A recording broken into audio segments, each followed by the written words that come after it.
Kilos gobyerno handog ng lungsod ng Valenzuela ang pagkalinga sa mga batang nalayo sa landas.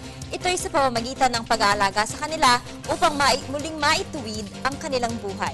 Balitaan mo kami, Jackie Sai. Pinapangarap ng mga taga-Valenzuela ang magandang kinabukasan para sa mga kabataan. Kaya naman inilunsad ang Bahay Pag-asa upang mabigyan ng pagkakataon ang mga Child in Conflict with the Law o CICL na magbago. Nakakadismayang malaman na ginagamit ang mga bata upang gumawa ng mga bagay na laban sa batas. Nakakalungkot ring isipin na ginagaya ng mga musmos ang masasamang halimbawa ng matatanda upang guminhawa ang kanilang mga buhay.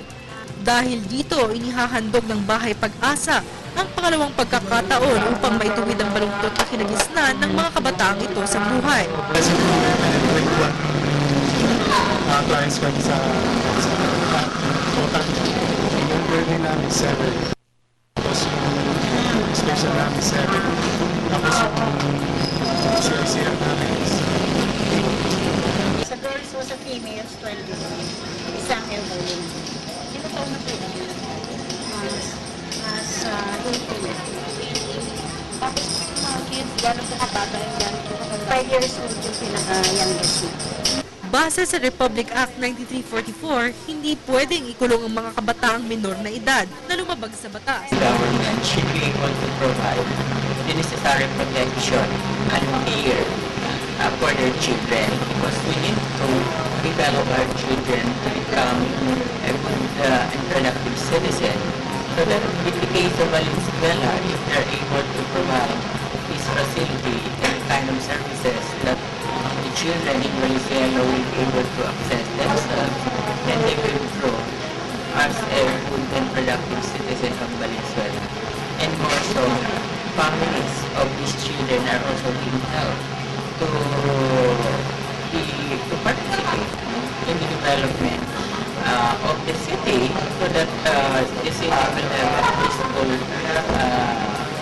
environment.